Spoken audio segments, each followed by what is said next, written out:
There we go.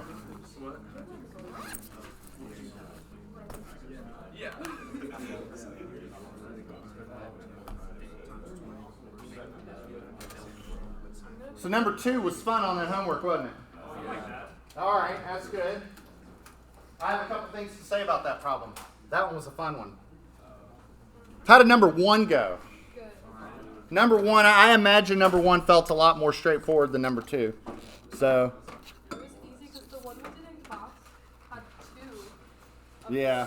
So like on this one only had 1. It was a lot easier to work with. So I've got a couple. We'll say like I don't know, like blow your mind observations about homework or problems too. But let's go ahead and get started and go through some of the housekeeping items. So the attendance grades are up to date. I have went through and graded the first 2 submissions, and they're now graded. If you open Blackboard, you will see a folder called like older assignments, and so anything that's graded, I'm going to try and throw in there just to sort of keep the main page kind of tidy on Blackboard. But I graded these.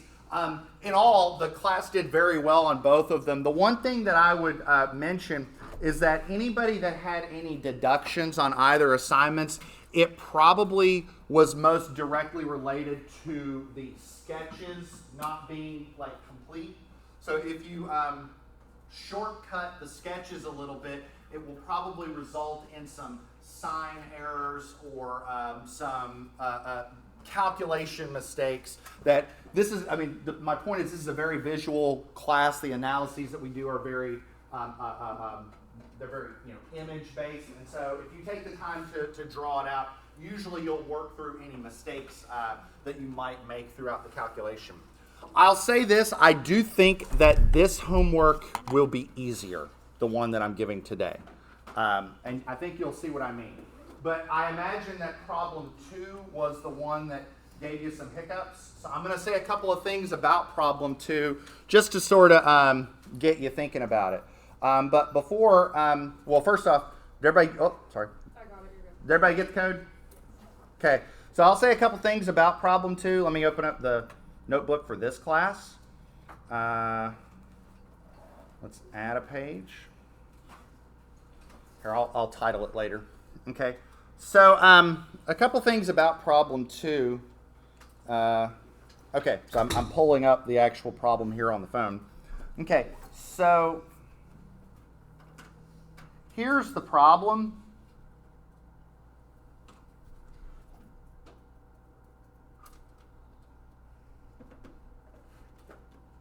Okay, and the problem has a hinge support right here. Okay, so that means there is going to be a reaction AX and a reaction AY.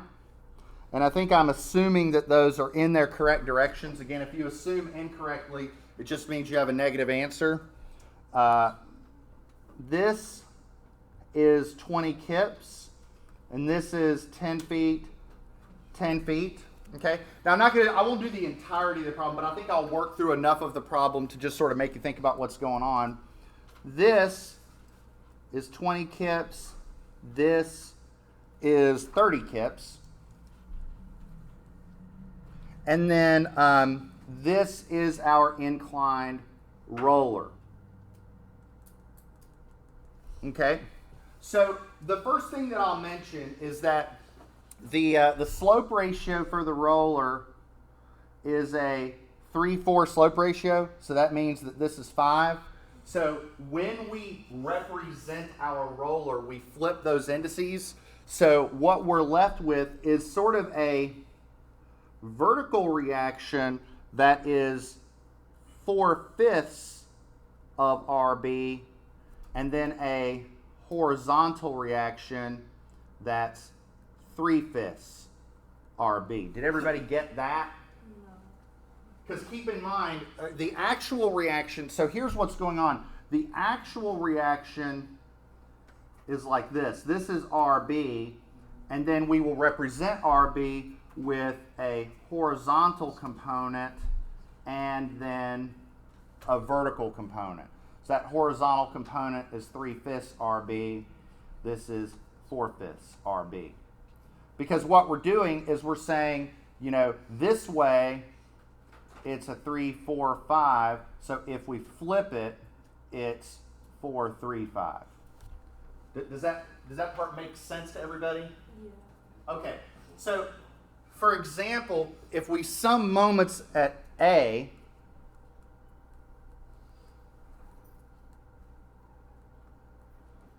then what we're going to do is consider every component, everything on the free body diagram that would generate moment at A. So not this, because they go through A, but look right here. We have 20 times 10, another 20 times 10, and 30 times 20. All three of these loads generate moment at A, and they all generate moment in a clockwise fashion. So the moments that act clockwise are 20 times 10, 20 times 10, 30 times 20. So if you thought that, well, I'm summing moments at A, so I'll consider this and this, but I'll ignore that one, that's wrong, okay? Because that does, I mean, if I have my finger here and I put a 20 kip load like that, it will cause rotation at A, just period, okay? With me so far? Okay, that must be resisted by what's going on here, okay? We have 4/5 of RB times 30 feet. I forgot to put my dimensions here. This was 10 feet, 10 feet, 10 feet, okay? So I have a 4/5 reaction times 30 feet, but then I also have 3/5 times 20 feet. Because, you know, when you're summing moments, like, don't try and, I mean, the best way I would describe it, don't try and think too much about it. I mean, just fully draw out the free body diagram and just start checking them off. Does this spin A? Yep. Does that spin A? Yep. Does that spin A? Yep. Does that spin A? Yep, but the other way. Does this spin A? Yep, but the other way. Okay? Does that make sense? All of that counts, every bit of it. Okay? Now, like I said, I was going to blow your mind a little bit. Let me show you what I mean by that. So, one of the things that you have to start realizing in the land of structural analysis is that the structure does not care how it is analyzed. The answer is the answer. The structure is in equilibrium, and the reactions are those that will keep the structure in equilibrium. The frame doesn't care how we do it. Okay? So, for example, if I look at these reactions here at B, these reactions at B,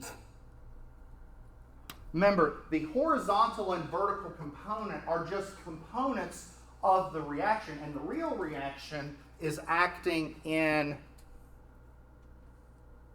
this direction. This is the unknown. That's the unknown we're solving for RB, right?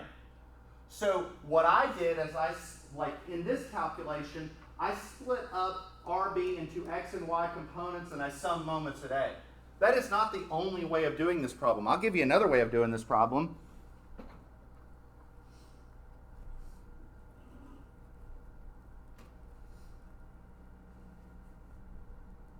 Why not sum moments right there?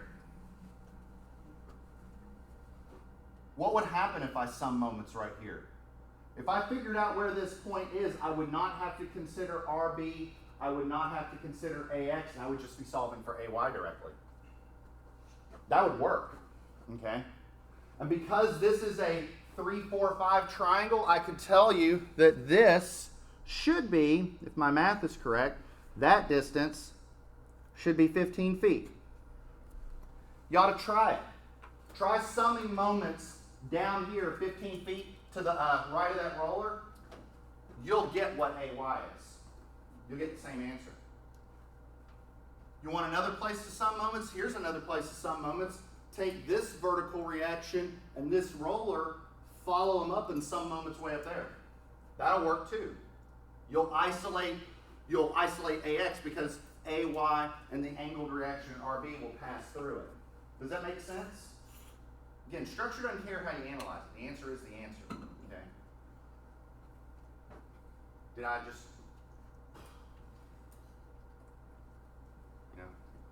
Microphones are expensive, so I'll do like a eraser drop. It was a joke, not a very funny one.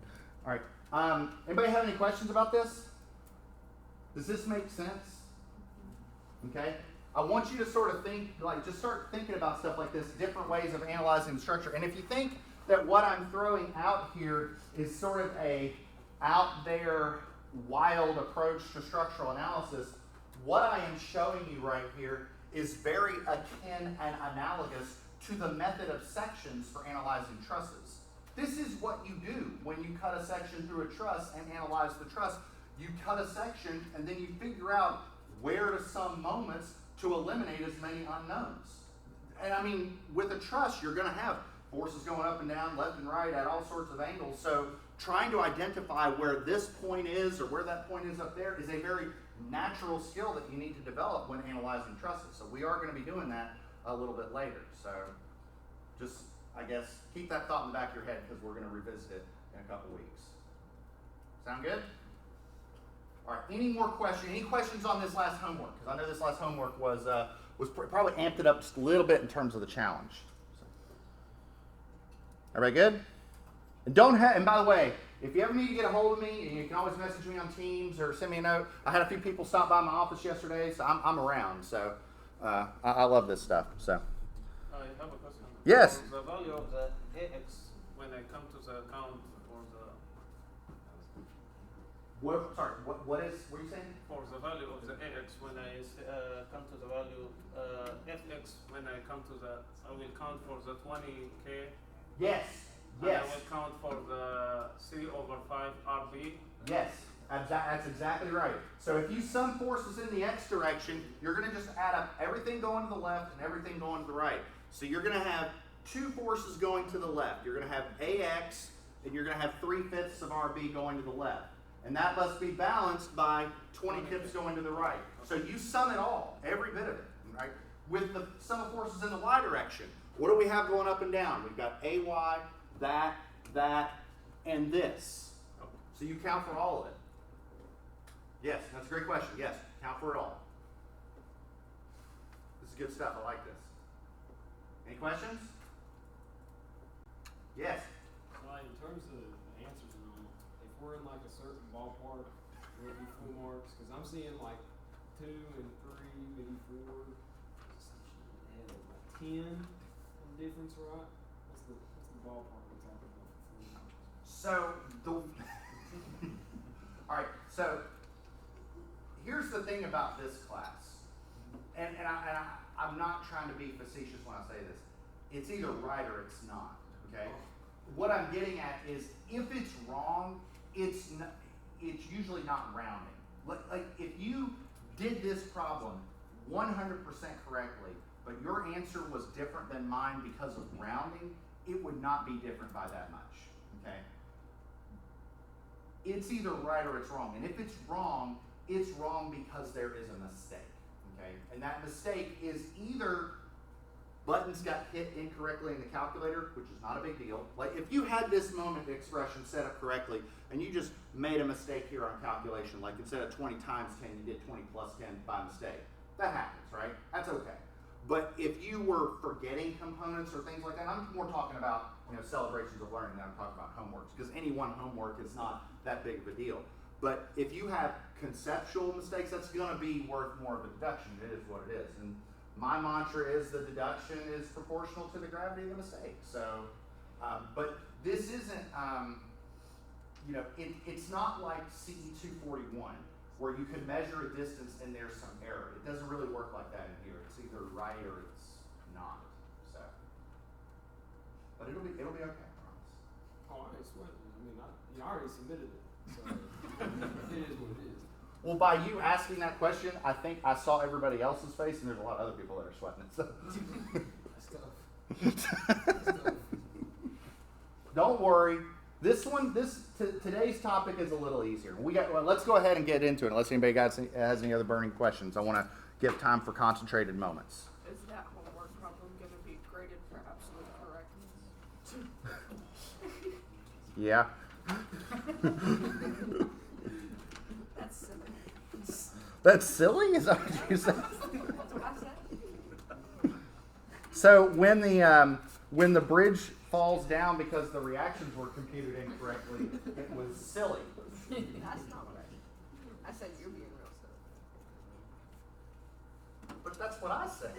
No. All right, let's get into concentrated moments. Okay, so let's just sort of take stock of where we're at now.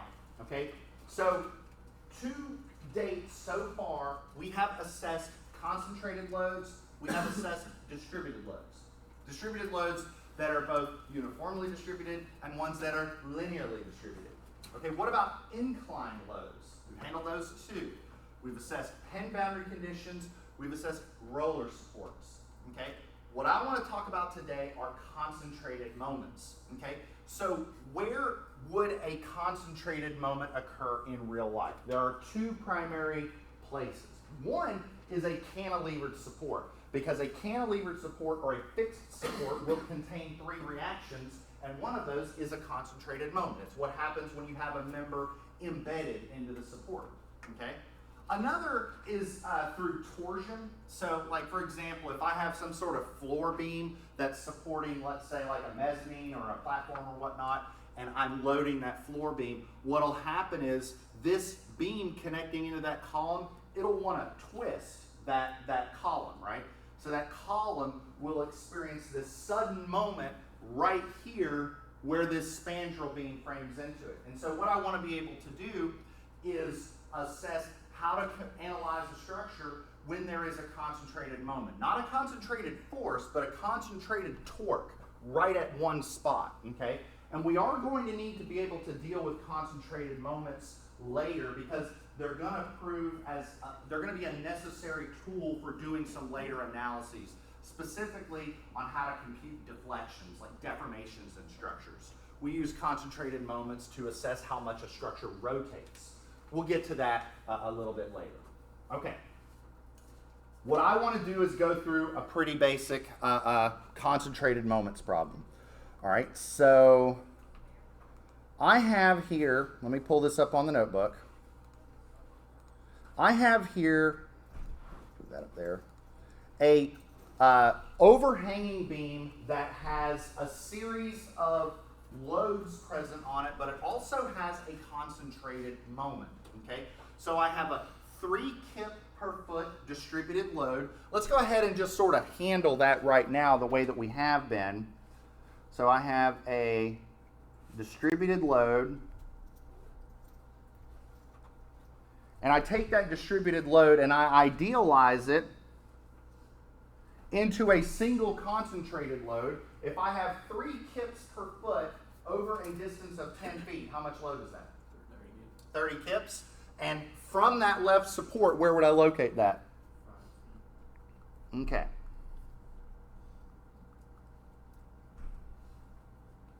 So that's pretty simple, right? I have a 10 kip load right here at the end, and then I've got this. Right at this point right here, I have a concentrated moment. It is a concentrated moment of 20 foot kips, okay? And so we're going to discover how to deal with that when we compute support reactions, and it is far easier than you would think. If you haven't dealt with these before, relax. It's a lot easier than what we dealt with before.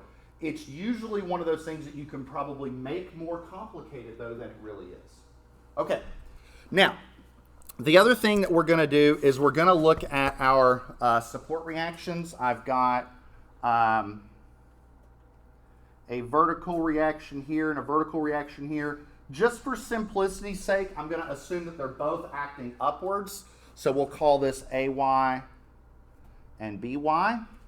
And then I have a lateral reaction here that I'm going to call AX. So I'm not doing anything different than I haven't done already before. I'm just handling this the way that I've handled all of the problems I've dealt with this semester.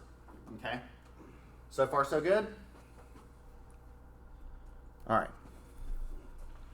All right. Everybody with me so far? Okay. All right. So I'm gonna solve for these support reactions in the same fashion as I have for problems this entire semester. I'm gonna sum moments. I'm gonna sum moments the way I would normally sum moments, and that is I'm gonna sum them at A. Okay, so that's some moments a day.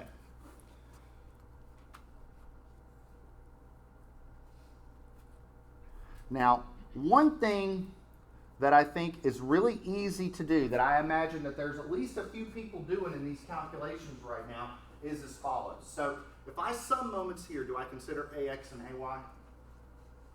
No. Do I consider the 30 kips? Yes.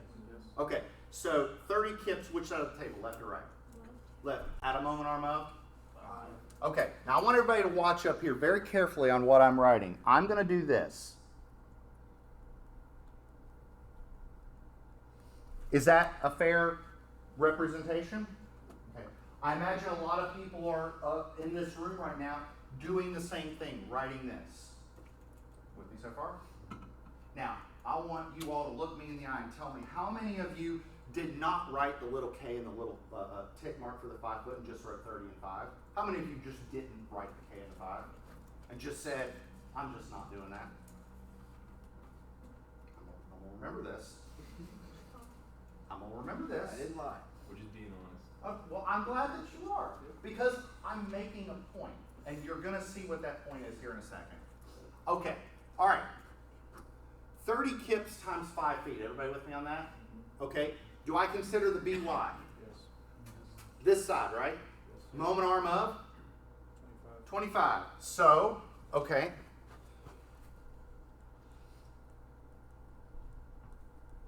Okay. Now let's skip this for now. What about this? Does the 10 kips generate moment? Add a moment arm of?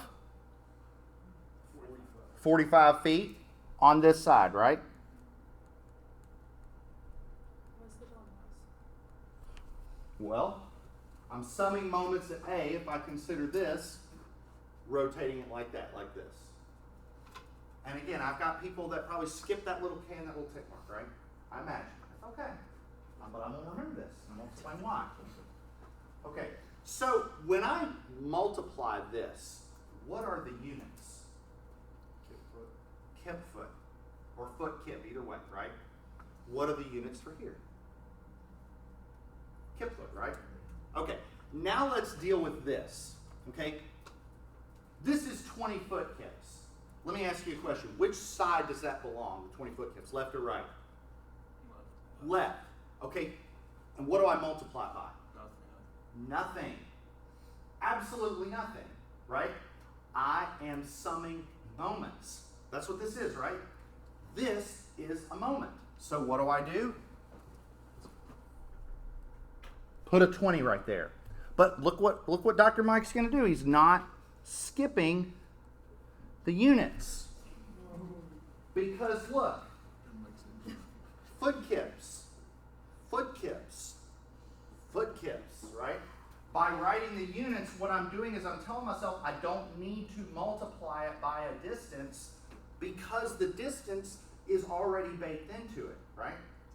This is one of those things when you're on a celebration of learning, you go, oh, it's 20 times 35. It's not times 35 because it's a moment. And so what I'm getting at is developing that discipline to write the units down. I'm just glad we had some honesty. I appreciate that. I'm going to move this up here a little bit. Well, I've heard this term bonus points, and for the life of me, I haven't been able to understand what it means. It's when you exceed the standard. That's what it is. You throw you a So- bone every once in a while. So I have to provide an opportunity for you to exceed the standard because you didn't meet the standard. You provide us the standard. We exceeded just now. We exceeded the standard of honesty while failing to put the units. So it cancels out. 'Cause I'm honest. This is a Whoa, structural you engineering can't say course, that. not a geotechnical engineering course. Geotech is more for digging holes, which it seems like you all are doing.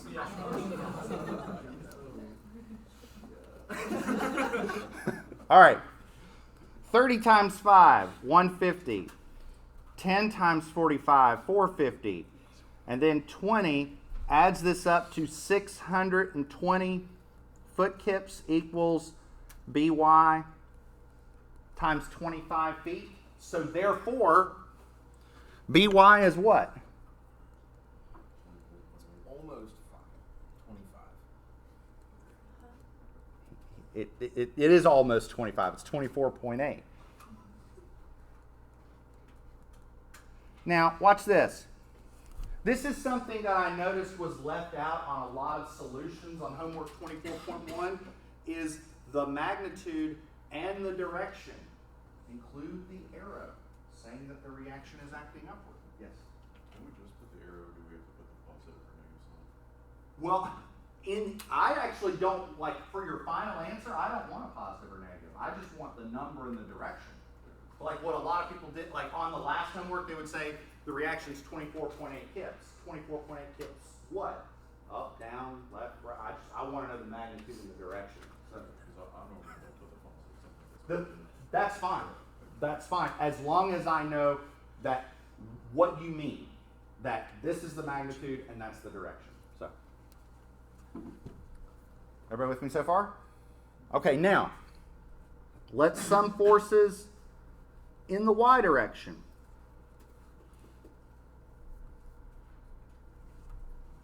So I am summing forces, okay? Do I consider AX? No, because this is a force in the y direction. Do I consider AY? Yes. Okay, AY is going up. What about the 30 kips? Going down. What about BY? Going up, so I consider it, and it's BY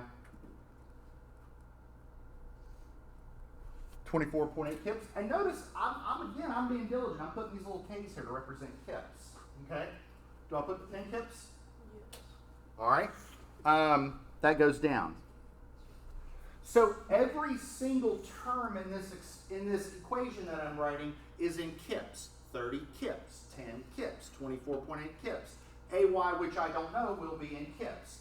What do I do with this 20-foot kips? What do I do with this in this equation? Bless you.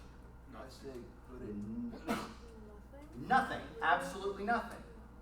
Why? We already put it in the sum of the You're both saying the same thing. I'm summing moments over here, so I incorporate the 20 kips. This is a moment. It is not a force. I'm summing forces here. I don't consider that because it's a moment. It's not a force. Okay? So I ignore it.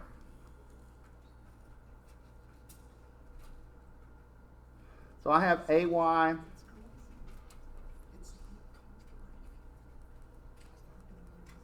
And one of the ways that I discovered that is because I put a little K down to represent kips for every one of my forces. And a lot of you were like, I don't have time for that. Well, make time. So if I subtract both sides by 24.8, I get AY is positive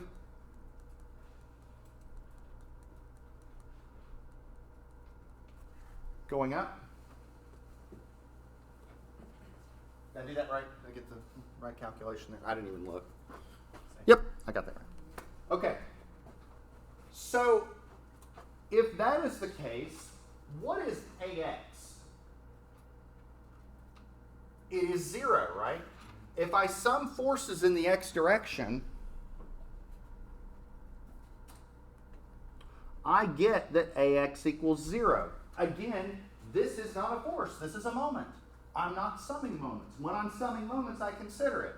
When I'm summing forces, I ignore it. So what is my answer?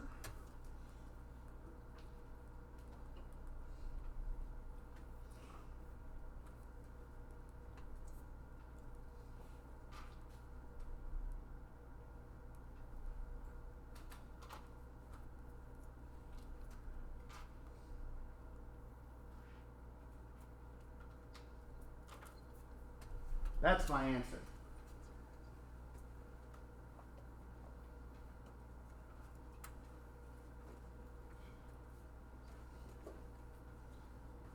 I leave the units off the calculations.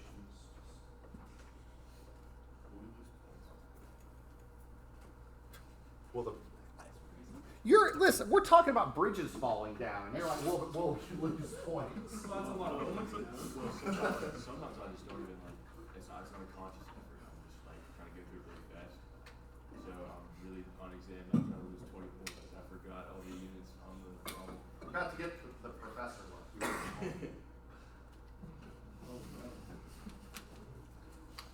I love my job. Okay.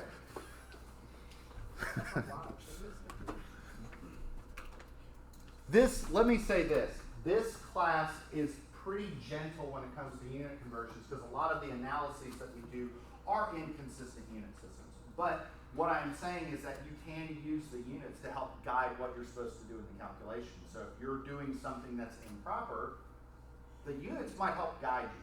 I mean, like for example, we had folks that were doing the problems exactly right, but they said the reaction was in kilonewton per meter. It's not. It's kilonewton, you know, because that's what the unit system is. So be diligent about it, you know. The more you think that through, it'll actually help improve what you're doing. You're seeing it as you're trying to be in a hurry. What I'm saying is it'll help guard you from making mistakes. That's what I'm saying. Any questions? All right. So real quick, what we're now going to do is take a look at cantilevered beams. Cantilevered beams are going to show up in any type, almost any type of structure that we see. And a cantilevered beam is just that. So it's one where you have a component of the structure that's sort of out in space on its own. So for example, if I have a frame and I have a canopy out there or a platform, something like that, like we see here in this top right image, these sort of stubs right here would be treated as cantilever beams. You can even see them in bridges. So like in bridges, if I'm looking at the pier, I would actually analyze this component of the pier as a cantilever beam, you know, because there's a lot of moment in this small little area because that has to support all the reaction from that bridge span. So there's a lot of both moment and shear reinforcement right there in that pier for that very reason. Okay, and just to make sure that we're comfortable with cantilevered beams, we're going to do the following problem. This is the problem we're going to do, and I'm going to tell you something. Cantilevered beams honestly are among the easiest beams that we will analyze in this course for a variety of reasons. One of the reasons is because of the simplicity of solving for support reactions. Now, it might seem counterintuitive because you think, okay, I have a fixed support. How many reactions do I have at a fixed support? Say it again. 3. Okay. So I'm going to draw those. We're going to call this right here AY. We'll call this AX. And for the moment reaction, I'm going to draw the moment reaction like that. Call it MA. You tell me which way you want me to have it rotate. Sort of up or down. I don't care. But down. I heard down first. So you weren't fast enough, Mr. Harrison. Sorry. So we'll call it down. And again, if we assume the incorrect direction, does not mean we need to develop significant emotional distress. It just means that we assumed what is this counterclockwise. If we get a negative answer, that means it's clockwise. That's all it is. Okay. So before we start doing our analysis, let's deal with this inclined load first. I couldn't help bringing an inclined load back into the fray. So I have a vertical component and a horizontal component. How much is the vertical component going to be? So this is this right here. This is 3, 4, right there. So that's going to make that 5. Okay. So if this is 10 kips, what's the vertical component and the horizontal component? What's the vertical component? 6. The vertical component is 6? It's 8. We're not making it perpendicular. We're just looking at the load. There's more vertical to the load than there is horizontal. This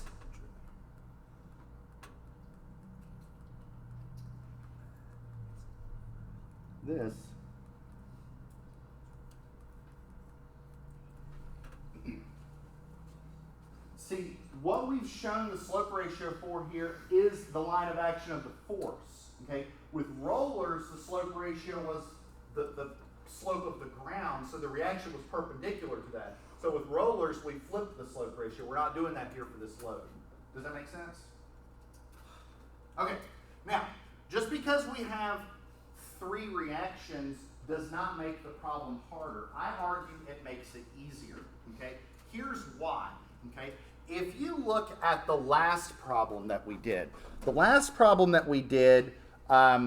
okay, let's go through our strategy here. Why did we sum moments at A? Why? So you wanted to cancel out two of the unknowns, right? So you sum moments at A to cancel out these unknowns so that you can isolate this one. So you have to be strategic about it, right? You have to think, okay, where am I going to sum moments in order to, make the solution as simple as possible? With a fixed beam, a cantilever beam, you do not have to do that. All of the reactions are contained in one place. So you can solve for your three reactions in whatever order you like. It doesn't matter, okay? It makes your life a lot easier. Let me show you. Let's just do it in order. Let's sum forces in the x direction. Here, I'm going to scroll this down a little bit.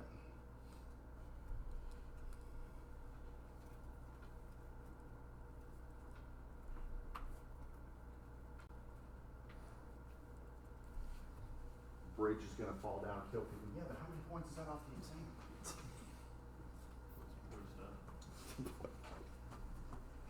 Oh, I love my job. Okay, so let's sum forces in the x direction. Do I consider MA?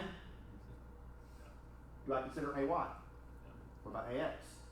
And that goes on the right side. Do I consider the 4/5 of 10 kips? Do I consider that? What about the 3/5? Yes. Goes over here, right? Yes. What about this 20 kips? Do I consider that? Nope. So I get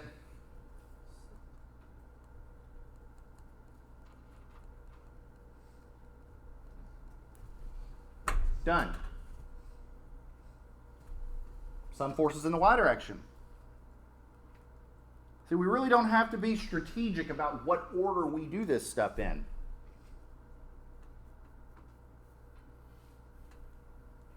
Oh, I'm getting ahead of myself. This is forces. Okay. What do I need to consider over here? AY going up. Okay. And what all goes down? 8 and the 20, because we got that 20 kip over here on the tip. So don't forget that on the free end.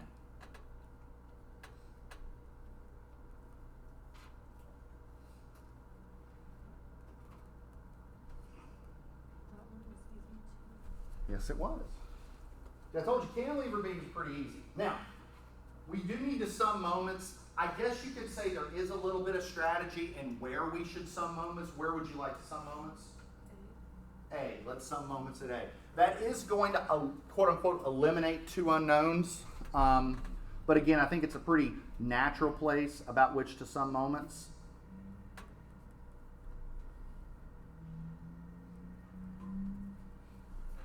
Do I consider AX or AY? Because they generate no moment at point A. What about MA? Do I consider that? Yes. Yes, it is a reaction. I called it MA. If you get worked up that this and this are named the same thing, you could call this A sub M or reaction sub M, whatever you want to call it. But we'll put MA right here. Okay. What else? So that's what goes over here. What needs to go on this side? Do I need to consider anything with this 6 kips? Mm-hmm. What else? Well, what do I need to consider? 20. The 20 and the 8. So the 8 kips is at a moment arm of? 10 and the 20 kips is at a moment arm of? 20 foot. Okay, so 8 times 10.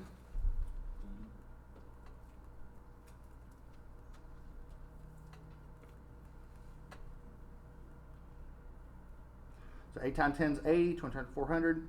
Therefore, MA is positive, because we're going to get a positive answer, 480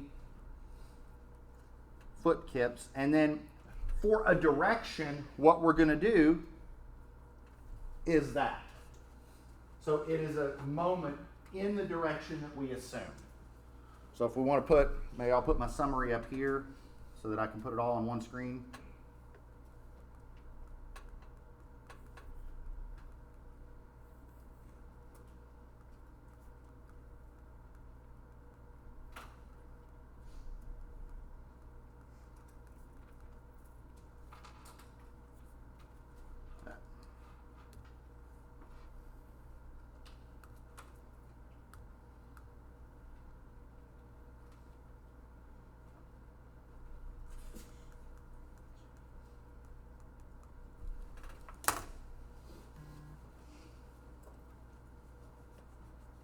The arrows and the X are pick up good predictions.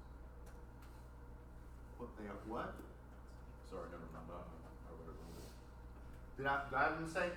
No, I read it. Oh, okay. That's fine. If I have a mistake, feel free to point it out. I will remember that you said that for the rest of the semester, and I will hold it against you. It was a joke, not a very funny one. But I'm kidding. I'm in all seriousness. Both your moments at A are going up. Well, they're going. Oh, I see what you're saying. Yeah, yeah. They're rotating. So they're rotating in a. Yeah. So this, what I'm saying is that this right here is a. It's a clockwise rotation. This is a counterclockwise Oh, rotation. yeah, they are going up. Yeah.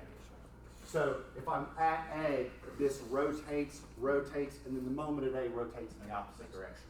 Yeah. So if the A was on the like other side, would the moment arm be the other direction? Like if it was on the end of it instead? Yes, but so let me say, are you talking about just mirroring the entire beam? Yeah. Yeah, then probably your moment reaction would go the other way. Okay. Like if there was one on the other side, like would it just go that direction? Oh, are you asking for a support here and a support here, like two I'm supports? saying if you had one on the other end, would it go the other direction, like the moment? It would. I guess the best answer would be it would depend. It would depend. It would depend on where the loads are, what direction the loads are. But I guess if I'm interpreting your question correctly, yes. Like how did you determine what direction that one went in? Okay. So when I was initially drawing the free body diagram, I just guessed. Okay. I mean, I literally just said, let's guess it goes this way. So let's say that I guessed incorrectly. Let's say I guessed it goes up here. Well, then I would have this over here, right?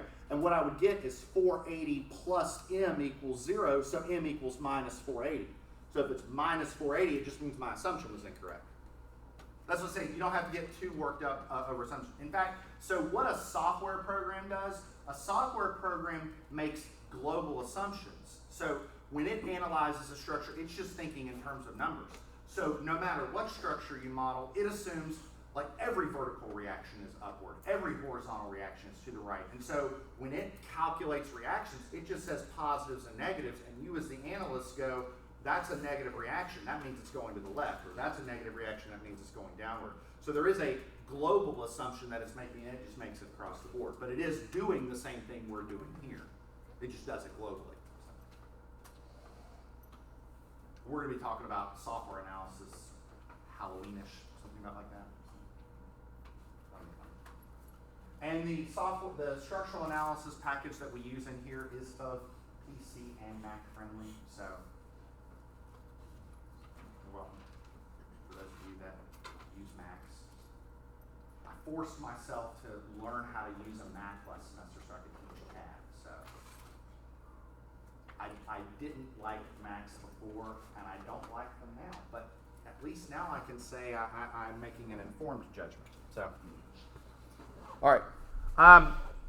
Before I move on, just say a couple things about the homework. Any questions? Okay.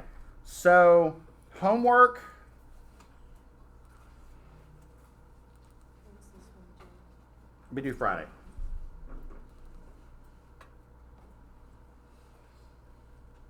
Did I not put the... I thought I put the picture on there. Did I not? All right, I'll check. I thought I'd put the picture on the homework. Oh well. Are they gonna be like the Cantilever problem? There's two apiece, and they're one kind of like it. So, whoops. I don't want to pull up the solution because then I'd get a lot of Instagrams on, oh, here's the answer. So, but it's 2 problems very akin to the ones that we did here. So I thought I had incorporated the images, so I'll check that. Okay. Any questions? I'm going to pull up the QR code one more time. I'm going to give you 4 minutes of your life back. I will see you all on Friday. I don't even know what